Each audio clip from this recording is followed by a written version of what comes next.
ચરણે આવી વળગુ, અચળ ચરણનો આશ્રય આપું, મન રાખું ન અળગુ. દેવાનંદન હો રાજચંદ્ર પ્રભુ પ્યાર, આકળતાએ હો મને ઉતરનાર. પરમાત્મા શ્રીમદ રાજચંદ્ર ભગવાનના વચનામૃત વંચાય છે. પત્ર ક્રમાંક 866. એનું વિવરણ બીજું વિવેચનમાંથી 397 પાનું પહોંચો. 278 શ્રી રાજ મંદિર આહોર, ફાગણવદ એકમ 2008. પૂજ્યશ્રી કહે, દ્રવ્યાનુયોગ એટલે બધાય દ્રવ્યો છે તેને જાણી આત્માને મુખ્ય કરવો. બધા દ્રવ્યો તેને પણ મુખ્ય કરવો આત્માને. આત્માને જાણવાને માટે દ્રવ્યાનુયોગ છે. આત્મા મુખ્ય વસ્તુ છે, તેને ઓળખવા માટે ધર્માસ્તિકાય આદિ પંચાસ્તિકાય કયા છે. ભાષ્યો દેહાધ્યાસથી આત્મા દેહ સમાન, પણ તે બંને ભિન્ન છે પ્રગટ લક્ષણે બાન. દેહ આત્મા જુદા છે, પણ અનાદિકાળથી ભેગો રહ્યો છે. આ જીવ પોતે પોતાને ભૂલી ગયો, દેહને પોતાનું સ્વરૂપ માની બેઠો છે. માની બેઠો છે, પણ સત્ય તો શું છે કે દેહ આત્મા જુદા છે. આત્મા છે, દેહ નથી, છતાં દેહને પોતાનું માની બેઠો છે, ભૂલ છે.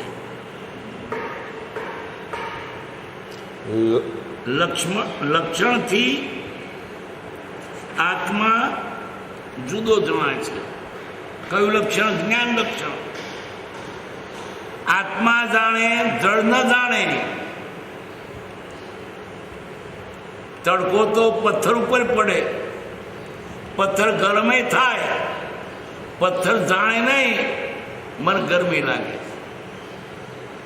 માણસ ઉભો હોય તો અંદર આત્મા છે એટલે જાણે કે ગરમ લાગે. જાણવાનો ગુણ આત્માનો છે, જળનો નહીં. સાકર ગળી છે, સાકર પોતે જાણતી નથી, ગળી છું. સાકર ગળી છે, જાણે છે કે આત્મા. જણાય છે તે જળ, જાણે છે તે આત્મા. આ બધું જગત જણાય છે, ઝાડ પાડ બધું, પણ જે દેખાય છે તે આત્મા નહીં. આત્માના જોવાનો વિષય દ્રશ્ય છે, અને આત્મા દ્રષ્ટા છે. દેખાય છે ને પોતાનું માની બેઠો ભયંકર ભૂલ છે. લક્ષણથી આત્મા જુદો જણાય છે. આત્માને ઓળખવા માટે જે ગ્રંથો લખાયેલા છે તે દ્રવ્યાનુયોગ છે. આત્મસિદ્ધિ, 6 પદનો પત્ર, એ વગેરે બધા દ્રવ્યાનુયોગ છે. દ્રવ્યાનુયોગ કહેવાય.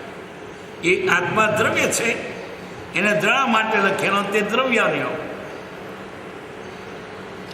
મોહથી જે છૂટ્યા છે તે મુમુક્ષુ છે. મુમુક્ષુ એટલે મોહથી છૂટ્યા, અને તેઓને માટે જે દ્રવ્યાનુયોગ છે. કોને માટે? મોક્ષ માટે. મોક્ષે જવું હોય, સ્વરૂપને પામવું હોય, એને માટે આ દ્રવ્યાનુયોગ છે. આત્મસિદ્ધિ, કર્મગ્રંથ, પંચાતિકાય વગેરે. ભગવાનની વાણીમાં દ્રવ્યાનુયોગ મુખ્ય છે. ગણધરોએ પહેલું દ્રષ્ટિવાદ લખ્યું, પણ આ કાળના જીવોને એ સમજવામાં ન આવવાથી આચારણથી ફરી રચવું શરૂ કર્યું. પેલું ગણધર દ્રષ્ટિવાદ રચ્યું, પણ આ કાળના જીવોને અનુકૂળ આવ્યું નહીં, સમજાય નહીં, અઘરું પડ્યું. આચારણથી શરૂ કર્યું. આચારણ એટલે આચરવાની વાત આપી. સાધુએ કેમ આચરવું, શ્રાવકે કેમ આચરવું, એ બધા નિયમો એ આચરણ. દ્રષ્ટિવાદ સમજાવવાના કારણે દ્વાદશાંગી રચી બધું કરીને મૂળ જ્ઞાન કરવાનું છે અને એ સદગુરુના યોગે થાય છે. 4 પ્રકારના અનુયોગ છે. પહેલું, ધર્મકથા અનુયોગ વૈરાગ થવા માટે છે. તેમાં મહાપુરુષોના ચરિત્રો આવે છે. ધર્મકથાના યોગમાં વાતો આવે, કથાઓ આવે, પૂર્વ થઈ ગયેલા જ્ઞાનના ચરિત્રો આવે, અથવા ગોઠવીને પણ બીજી વાતો કરવામાં આવે, પણ સિદ્ધાંત સમજાવવા માટે. વાત કર હરિચંદ્રની, પણ વાંચ્યું કે ભાઈ સાચું બોલજો. કથા કરે મહાવીર સ્વામીની, પણ ઉપદેશ શું છેવટે આવું સહન કરજો. વાત કરે શ્રેણિક રાધાની, પણ એને આત્મા પ્રત્યેની દ્રઢતા, સત્પુરુષ પ્રત્યેની શ્રદ્ધાની દ્રઢતા માટે વાત કરી છે. એટલે વાત કર્યા પછી સમજાય. કારણ બાળજીઓને સીધું કડવું લાગે છે, એટલે અંદર પતાસામાં ગોળી આપવામાં આવે છે. કેવું હતું તો સિદ્ધાંત દ્રવ્યાનુયોગ, પણ તે સમજાવવા માટે જોડે દ્રષ્ટાંતો મૂક્યા અને વ્યાખ્યાનકારો પણ એ વસ્તુ સમજાવવા માટે દ્રષ્ટાંતોથી સમજાવે છે.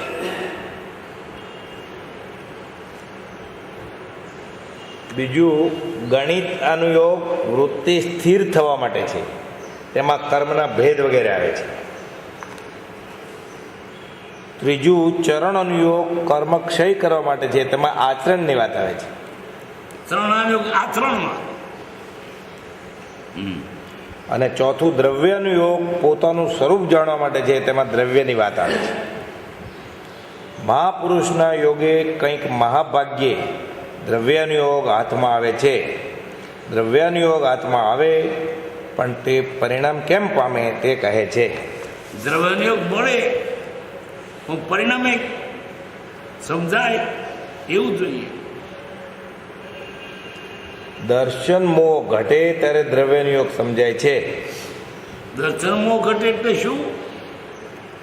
આત્માની શ્રદ્ધા થાય ત્યારે, મિથ્યા તો ટળે ત્યારે. અનાદિકાળથી સંસાર રચો પચો છે, પરને પોતાનું માનીને બેઠો છે. જ્ઞાનના વતનથી પહેલું એટલું થાય, હું શરીરની આત્મા છું, તો કંઈક એને સમજાય. હું શરીર છું એ માની બેઠો ત્યાં સુધી અમારો એક શબ્દ નહીં સમજાય. પહેલું શું કરવાનું છે? શ્રદ્ધા. હું શરીર નથી, આત્મા છું. દર્શનમો ઘટે ત્યારે દ્રવ્યાનુયોગ સમજાય છે. દર્શનમો મન થાય ત્યારે હિતકારી વસ્તુ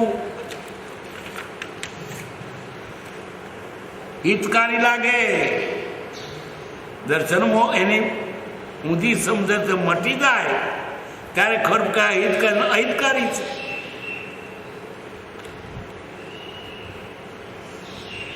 જે થવાનું કારણ સત્સંગ છે અને સત્પુરુષનો યોગ છે. સત્પુરુષનો યોગ સત્સંગ, સત્પુરુષનો યોગ પરમ સત્સંગ છે. અને મુમુક્ષુનો સંગ તે સત્સંગ, અને જ્ઞાનીનો કહેલો વતનો વાંચો વિચારો તે પણ સત્સંગ. એ સિવાયનો બધો કુસંગ છે. બજાર, પૈસા, કોર્ટ કચેરી, લેર પાટી, બધો કુસંગ, કશાયો કુસંગ. સત્શાસ્ત્ર વાંચવું, વિચારવું, જ્ઞાનીનો સંગ કરવો, એ સિવાય બધો કુસંગ છે. કુસંગ છોડો.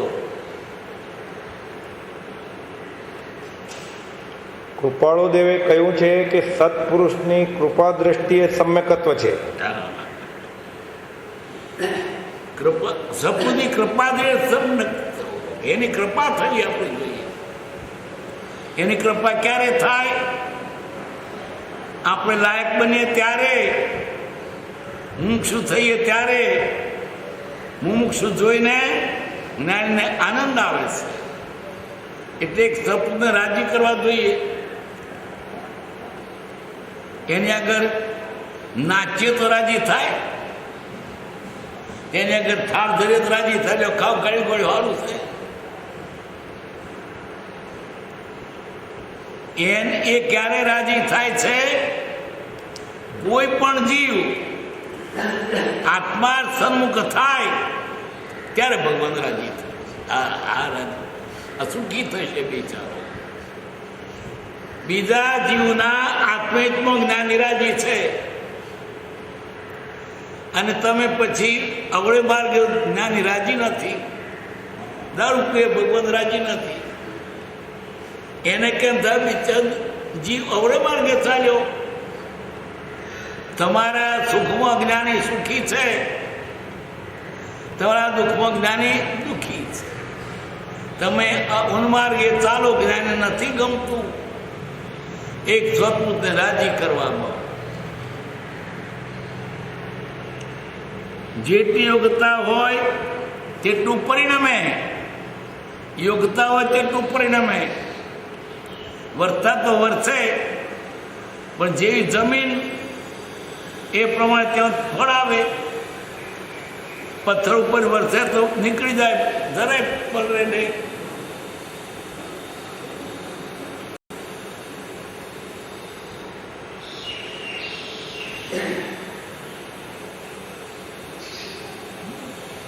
દર્શનમાં ઘટાડવા માટે સમયગાદી ગુણો લાવે. સંવેદ, નિર્વેદ, આસ્થા, અનુકંપા.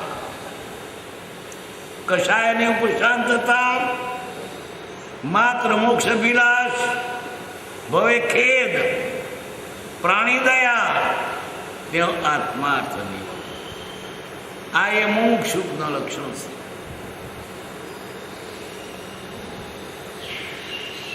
પાંચ ઇન્દ્રિયોને, વિષયોને જીતે.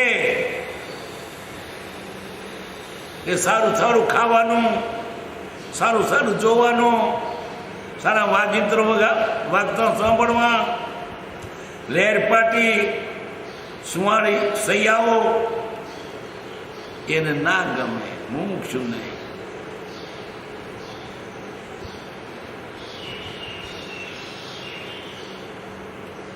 પાંચ ઇન્દ્રિયો વિષયોને જીતે તો શાસ્ત્ર પરિણામે તો જ જ્ઞાની મતનો થર કરે. વિષયમાં તરબોળ છે, એને જ્ઞાન્ય વતન ક્યાંથી રૂચે? વિષયોથી જેની ઇન્દ્રિયો આર્ત છે તેને શાંત, શીતળ એવું સમાધિ સુખ ક્યાંથી પ્રતીતિમાં આવે? આત્મજ્ઞાનનો અધિકારી કોણ?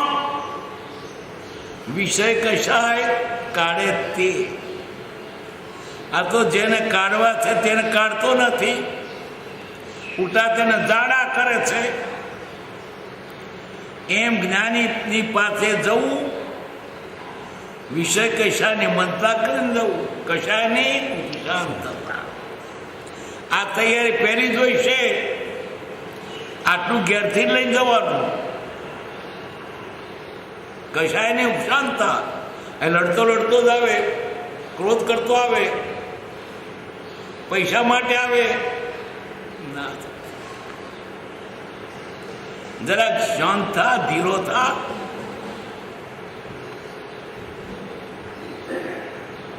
મા પૂતના મુખે સાંભળવા મળે તે થાય છે. દેહાદિથી બિન આત્મા રે ઉપયોગી સદા અવિનાશ. એમ જાણે સદગુરુપદેશથી રે કયું જ્ઞાન તેનું નામ. જ્ઞાન કોને કહ્યું? આત્મા દેહથી જુદો છે એ જ્ઞાનીના વતનથી સમજે, પોતાની કલ્પનાનો નહીં. જ્ઞાનીએ જોયો, જાણ્યો, અનુભવ્યો એવું આત્મા છે. જો કલ્પેલો જે સાચું મળે ત્યાં પર લોચો વળે. માટે મારી કલ્પનાને એને જોયો તે લોકો પોતાને મને આત્મા કલ્પી લે છે. કોઈ કે આત્મા તો અનધ્વનિ છે, અવાજ થયો. અવાજ થતો હોય છે, જળ પદાર્થનો અવાજ થાય, જળનો ગુણ છે. પ્રકાશ દેખાયો, તેનો અંબાર થયો. મેં તો એ તેનો અંબાર ત્યાં આત્માનો હોય એ જ જળ. ઇન્દ્રિયોથી ગ્રાહ્ય છે જ ને આત્મા. ઇન્દ્રિયોથી ન જણાય. દેહ ન જાણે તેહને જાણે ન ઇન્દ્રિય પ્રાણ.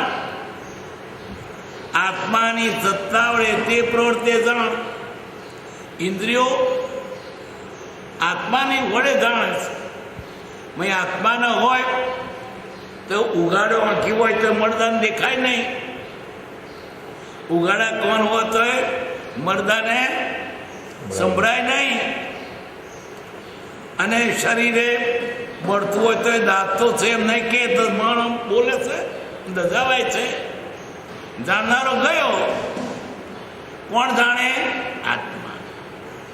ઇન્દ્રિયો દ્વારા જાણે બરાબર છે, પણ જાણનારો આત્મા ઇન્દ્રિયો શું કરવાની? એને જ ભાન નથી, પણ શું કરવાનું? એક ગામમાં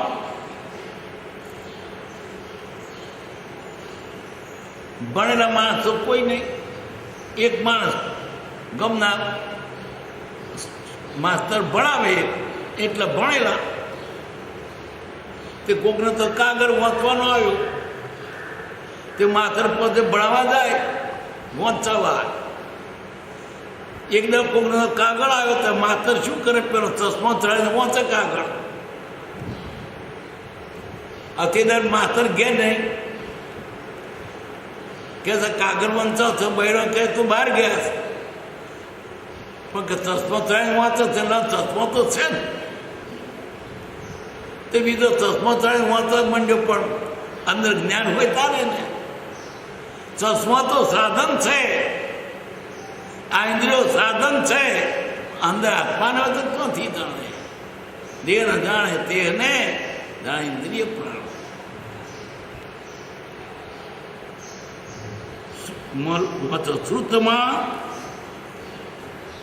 શ્રુતમાં ખાસ કરીને દ્રવ્યાનુયોગ મુખ્ય છે. બધો ઉપદેશ તે અર્થે છે. જેમ જેમ સંયમ વધે તેમ તેમ દ્રવ્યાનુયોગ પરિણમે છે. સંયમ વધે એટલે વિષયો ઉપર કાબુ આવે, ક્રોધાદી ભાવ ઘટી જાય, ત્યારે દ્રવ્ય પકડે. મન દોડાયેલું છે ત્યાં પછી વિદ્યા ક્યાં પ્રવેશ થાય? બળ્યો ઝડ્યો, ક્રોધમાં ભળ્યો, લોભ્યો, વિષયમાં આર્થ. એને આત્માની પ્રતીતિ ક્યાંથી આવે? જરાક શાંત થયો હોય ત્યારે ને. ખવ ખવ કરી રહ્યો હોય, લડું લડું થઈ રહ્યો હોય, પૈણું પૈણું થઈ રહ્યો હોય, એને તો ઉપદેશ આપો તો શું? એને તો બીજે છે. જેના કંઈક કષાયવાદી મંદ પડ્યા હોય એને આ બધું લે. દિમાગ ઠેકાણે રાખીને ભણો.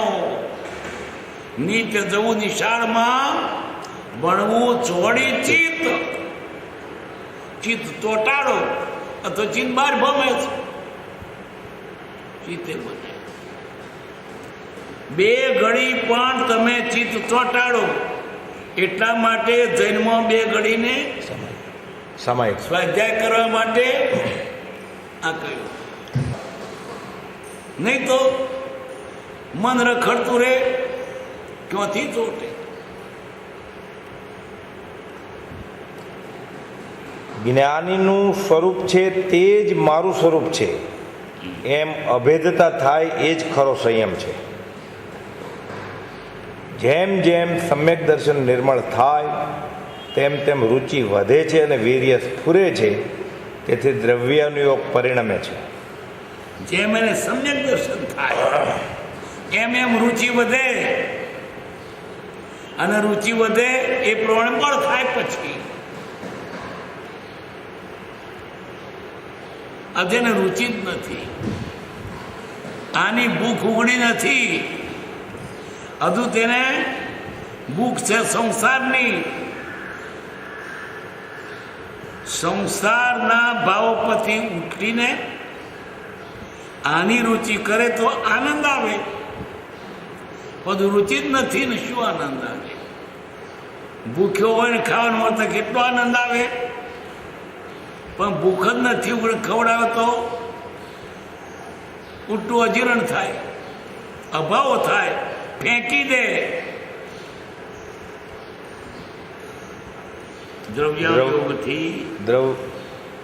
દ્રવ્યાનુયોગની જિજ્ઞાસાવાળા બહુ ઓછા છે. વાતોથી પરિણામ ન પામે, ઉપર કયા તે કારણો મળે તો પરિણામ પામે, એને કિંમત નથી. જ્યાં સુધી ઇન્દ્રિય જય ન થાય ત્યાં સુધી વૃત્તિઓ બહાર રહે છે. વૃત્તિઓ બહાર રહે છે. સારું સારું ખાવાનું ગમે છે, ઓઢવાનું ગમે છે, સારા સારા પદાર્થો ભોગવાના ગમે છે, ત્યાં પછી આત્મા તરફ વૃત્તિ ક્યાંથી થાય? વિષયમાં વ્યસનોમાં ઘરા ઉડ છે.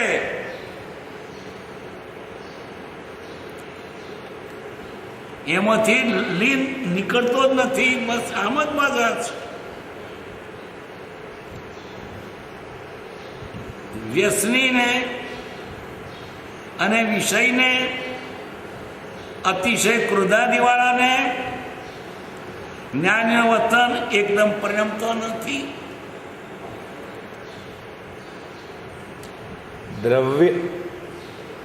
દ્રવ્યાનુયોગ પરિણામ પામવા માટે ઇન્દ્રિય જય થવો જોઈએ. આત્મામાં જ આનંદ આવે, આત્મા સુખ સ્વરૂપ છે એમ લાગે, વિતરાગ થવામાં દ્રષ્ટિ હોય, અસંગપણું એટલે મારું કશુંય નથી એમ હોય, એવી પરમ અસંગતા આવે ત્યારે આત્મા ઓળખાય એવો છે.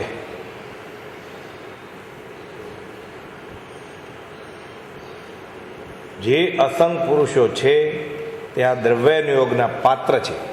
અસંગ સંસારના બધા દોર જેને કાપી નાખ્યા છે.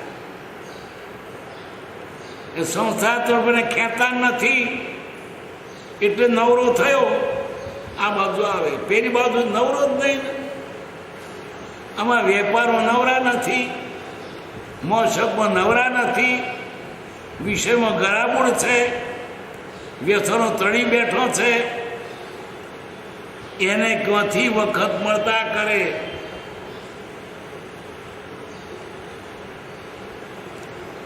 જે અસંગ પુરુષો છે તે આ દ્રવ્યાનુયોગના પાત્ર છે. જ્ઞાનીની પ્રવૃત્તિ એક જીવને માટે હોય એમ નથી, બધાને માટે હોય છે. આ દ્રવ્યાનુયોગ સાંભળી વિચારી એ કરવાનું છે. બધા ભાવમાંથી વિરામ પામવું, બધેથી વૃત્તિ છોડી જ્ઞાનીની ચેષ્ટામાં લીનતા થાય એ સંયમ છે. બધેથી વૃત્તિ રોકી, ખેંચી અને ભગવાનમાં વાળવાની છે. જ્ઞાની પ્રત્યે પ્રેમ આવે ત્યારે એ થાય. ક્યારે પ્રેમ આવે? ત્યારે પ્રેમ આવે ને બધું છૂટી જાય. ત્યાં આવે એ વાલું લાગે એટલે પેલું પછી ના ગમે, અહીં જાવ પ્રેમ નથી થયો હતો. ગોપીઓને કૃષ્ણની મોથરી વાગે એટલો પ્રેમ ખેંચાઈને તો જતી રહે ઘરનું પડતું મૂકીને. એ ભાન જ ના રહે. દુનિયાદારીના લોકોને જાણે આ વ્યવહાર ઊંચો છે, એને એ નહીં, એને ભગવાન ઊંચો છે એટલે પડતું મૂકીને દોડે. દુનિયાદારીના લોકોનો આ પડતું મૂકીને જવાય એટલે એને ભગવાન કરતા આ પર પદાર્થો વિશે જ છે એમ થયું. ગોપીઓને ઘરના કામ મૂકતી દોડી જતી, ભાન જ નહોતું રહેતું. ઈઢોણીઓમાં ડાળ અને પગનો હાથે પહેરે, હાથના પગે પહેરે, ડોબાને બદલે ડોહાની આગળ ગોતું મૂકી દે, ચૂલે માખણ મૂક્યો હોય તો મૂકીને ચાલી જાય કે શું થાય તે ભાન નહીં રહે. આટલી તલ્લીનતા જોઈએ. આપણે શું વાંચવું છે? સંસાર વ્યવહાર. કારણ કે આપણે મહત્વ લાગ્યો છે ભક્તોને, આત્માર્થીને આત્મા મહત્વનો લાગ્યો છે. આત્માના માટે દોડ્યો જાય, બીજાના માટે. પરતીર્થે પોંગળો મન નહીં પગ ચાલતા નહીં આવું, પણ મનની કોતા આવીશ. પડ્યું છે કે ના શું પડે મન મારા બરકત નહીં. સતનો દરકત તે આવીશ. સાચો ભક્ત સંસાર તરફ અરુચિ વાળો અને ભક્તિ તરફ દોડતો ત્યાં દોડે. જ્ઞાનીના વતન ની લાકડી વાગે ને એટલે એનો સંસાર તરફી બધું બળ નાશ પામે. પછી બીજા કશા ખપનો ના રહ્યો, મંદિરના ખપનો રહ્યો.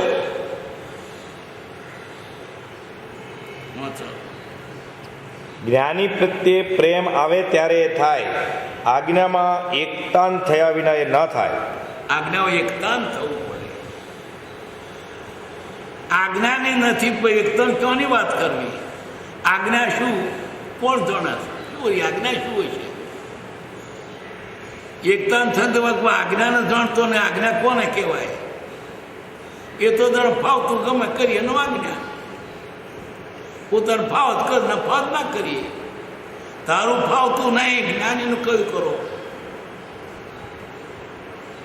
આજ્ઞા પોતાને ફાવે તાર કરવું, નહીં તો નહીં કરતી. આજ્ઞા એટલે તો એને કહીએ નીટે નીટો તે પ્રમાણે કરવું પડે. મનનું વર્તન તે વૃત્તિ છે. વૃત્તિ ઉપર લક્ષ્ય રાખવો કે મારી વૃત્તિ ક્યાં જાય છે. કર્મ બાંધવામાં જાય છે.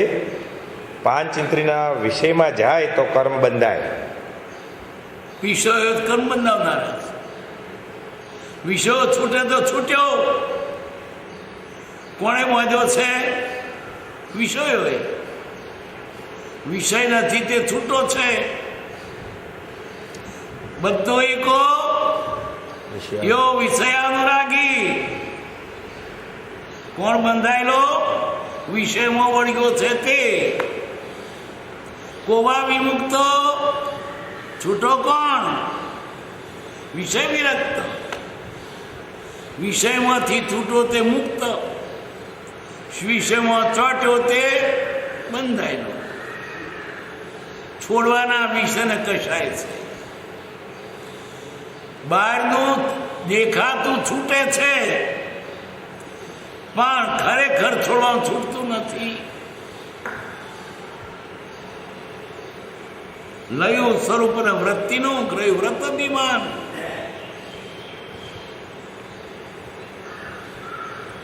પાંચ ઇન્દ્રિયના વિષયમાં જાય તો કર્મ બંધાય. સારી વૃત્તિ થાય તે ભાવના કહેવાય છે.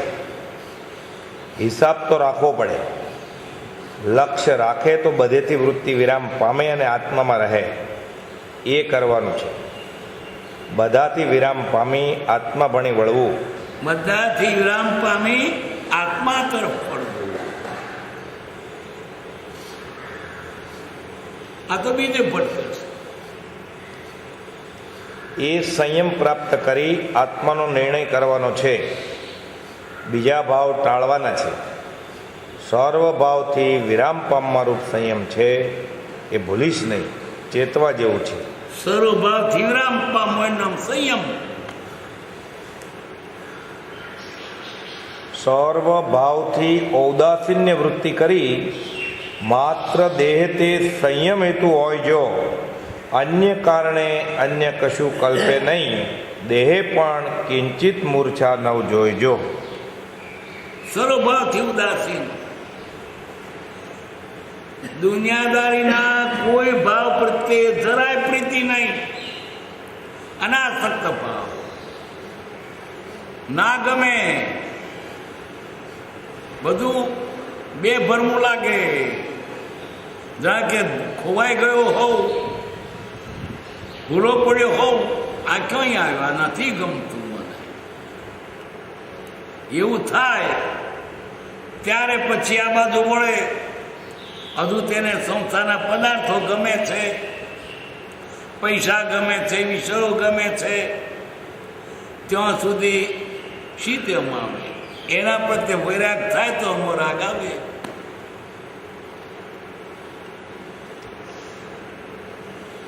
માત્ર દેહતે સ્વયં હેતુ, શરીરને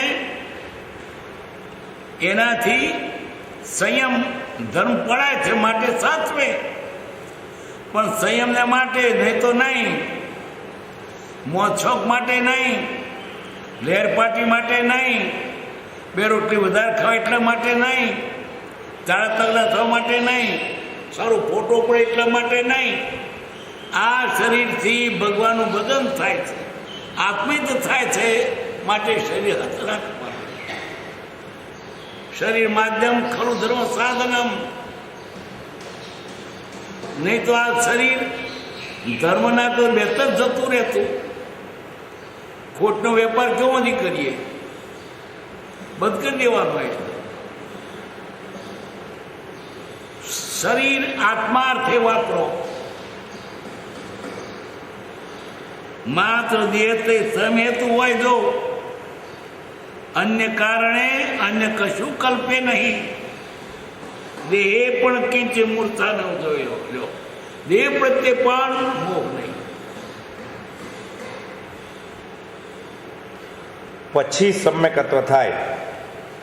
સમ્યકત્વનું ખરું સ્વરૂપ સંયમ અને વિતરાગતા છે. સમ્યકનું સ્વરૂપ શું? વિતરાગતા અને સંયમ. સંયમ એટલે મન અને ઇન્દ્રિયો કાબુ રાખવા. વિતરાગતા એટલે રાગને છોડી દેવા. સંયમમાં વિષયને ટાળવાના છે અને વિતરાગતામાં કશાયને ટાળવાના છે.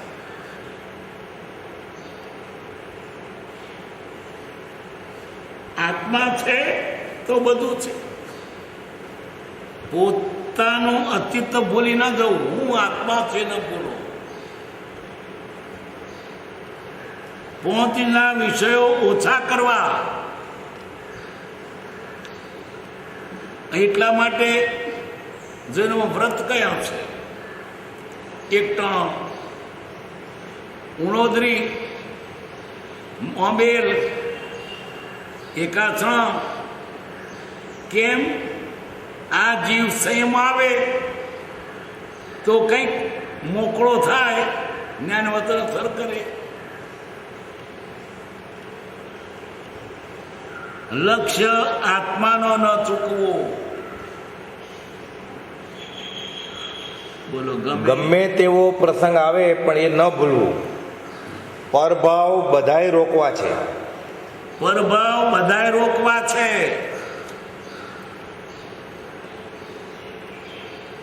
આત્મા સિવાય બધો પરભાવ, ક્રોધ, માન, માયા, લોભ, વિષય કશાય મારું તારું, ઘર, ખેતર, દેશ પરદેશ, સગાવાલા, બધું પરભાવ.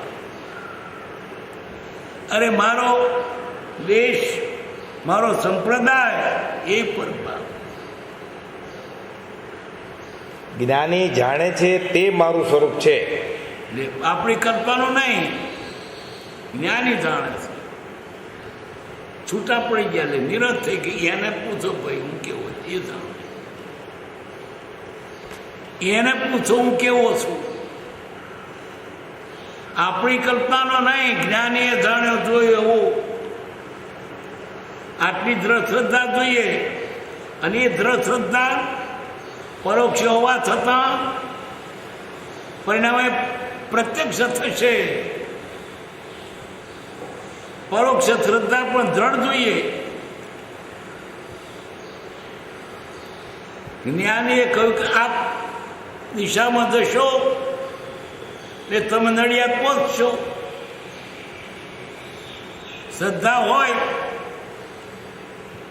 એના કાંઈ પ્રમાણતા નડિયાદ પહોંચીએ. પણ ફરી જવાનું પૂછવાનું ના, તો દીઠું છે. પહેલી વખતે પરોક્ષ શ્રદ્ધા હતી, એ પરોક્ષનું પછી પ્રત્યક્ષ થયું. ફરી બીજે પૂછવાનું કે ભાઈ નડિયાદ રસ્તો કયો જઈ આવ્યો છે. પ્રથમ જે શ્રદ્ધા છે પરોક્ષ છે, પછી પ્રત્યક્ષ થઈ ગઈ તો અનુભવ છે, પછી કહેવાનું નહીં. પરોક્ષ શ્રદ્ધા બહુ દુર્લભ છે. આપણને અનુભવ નથી, છતાં જેને અનુભવ છે એની પર શ્રદ્ધા રાખવાની. આપણે અનુભવ નથી ને વિશ્વાસ ના બેસે, એ ખોટું કહેતા છે. તો આ નડિયાદનો માર્ગ નહીં હોય ને આણંદનો છે તો શ્રદ્ધા પરમ દુર્લભ. આ જીવને શ્રદ્ધાનો ફોફો છે, એ તો મોક્ષ દ્વાર નથી. અટક્યો કેમ? શ્રદ્ધા નથી. એટલે શ્રદ્ધા હોય તો કમર કસીને કામ કરે, વહેલો દોડે. ફાયદો છે, નફાનો ધંધો વહેલો કરવા માંડી પડે. શું કામ મોડું કરે? પણ આ રસ્તો નફાનો છે ને શ્રદ્ધા જ નથી. અહીં 5 વર્ષથી આવીએ છીએ, જો કશું મળ્યું નહીં. અગર તો ખેતર હતું તે જતું રહ્યું. એમ કરીને ભૌતિક લાલસાવાળાને આ પંચ ન થાય. કમર કસીને પાછળ શ્રદ્ધા પડવા પ્રભુશ્રી કહેતા, શ્રદ્ધા પરમ દુલ્હા. જીવ બધું ધર્મ નામે ઘણું કરે છે. દાન કરે છે, તપ કરે છે, વ્રત કરે છે, ઉપવાસ કરે છે, ઓંબેલ કરે છે. શ્રદ્ધાનો એકડો, પછી વ્રતનો મીણો. એકલા વગરનો મીણો નકામો.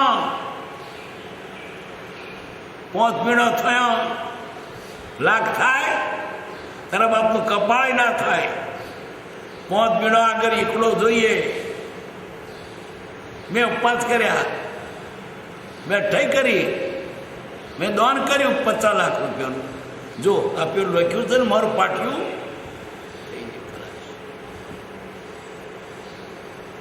આત્માર્થે કરો. ઉપવાસ કરતે આત્માર્થે, લોકોને ગણવા માટે નહીં. આજે મારો ઉપવાસ છે. હું મને પૂછ, આજ મારો ઉપવાસ છે, મારે નોંધી લેવાનું, મારે આપવાનું છે. આજે મારો ઉપવાસ છે, 3જો ઉપવાસ. આજે અમારે 9 અમેલો કરી, કોની હારું કરી? આત્માર્થે કરો બસ. લોકોને કહેવા માટે નહીં, ગણવા માટે, દેખાડવા માટે નહીં. બાજરી ખૂટી ના ખાધું, બોલો. જ્ઞાની જાણે છે તે મારું સ્વરૂપ છે, જીવ ભાવ તપાસતો નથી. જે પરભાવ આવે તે કાઢવા છે. આ બધા પરભાવ છે, કાઢવા છે. ખરાબ ભાવ આવે તો તરત ફરસી લઈને ઊભા રહેવું, ડોકું કાપી નાખવું. પરભાવ આવે તો તરત ફરસી લઈને ઊભા રહેવું. ક્રોધ આવ્યો, ક્રોધ પ્રત્યે તો વર્તે, ક્રોધ સ્વભાવ થાય. ખોટા ભાવ એને ફરસી લઈને કાપી નાખો, ડોકું કાપી નાખો. લોભ થયો, માન નથી જોઈતો. વિકાર થયો, વિચારને પાછો કરો, માન કાપી કાઢી દો. આ તો એના તરફ દોરાય છે. પેલાને પાયું, જીતી ગયો.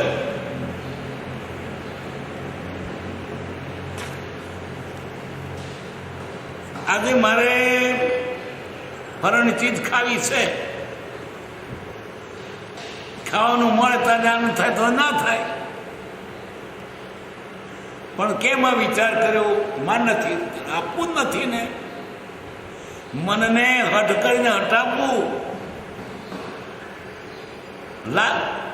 એને લાલચ દેખીને લડતા છે ને તો નહીં ગોઠે. દુનિયામાં વસ્તુઓ પાર વગરની છે. લડતાશો તમે ક્યારે ધરાશો? બસ આટલું બહુ છે મારે, આમ તો બહુ હોના. આટલું આવી ગયું, આનંદ છે. જેનું મન મર્યાદામાં નથી એ તો છૂટું ક્યો ને ક્યો રતરે. એને કાબુમાં રાખવું પડશે.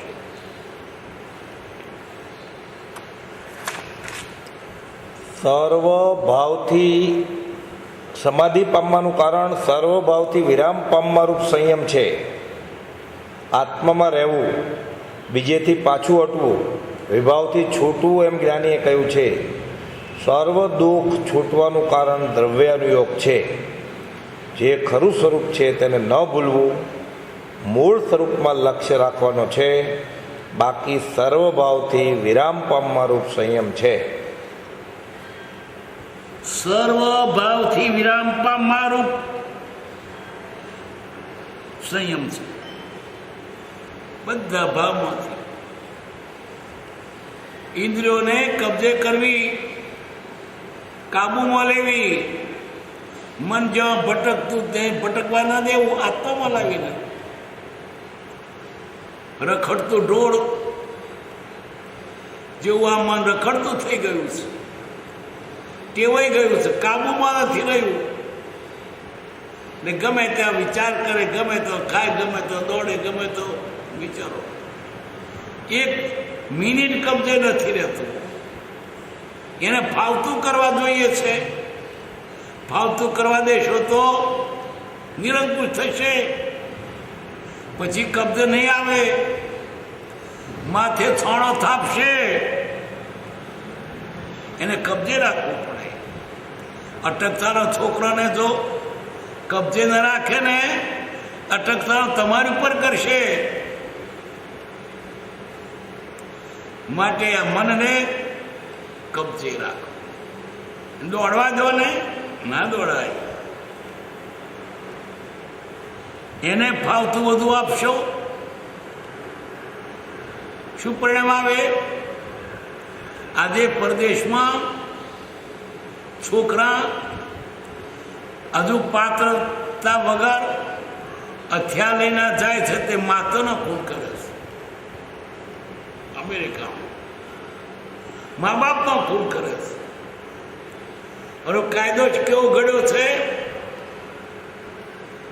બાળકને રોકવું નહીં. એટલે રોકવું નહીં એમ ચાલે. રડાવીને પણ બચ્ચાના હાથમાંથી સોમલ લઈ લેવો. એમાં મન ગમે તે રખડશે, નુકસાન કરશે. મન જીત્યું તેણે સર્વ જીત્યું.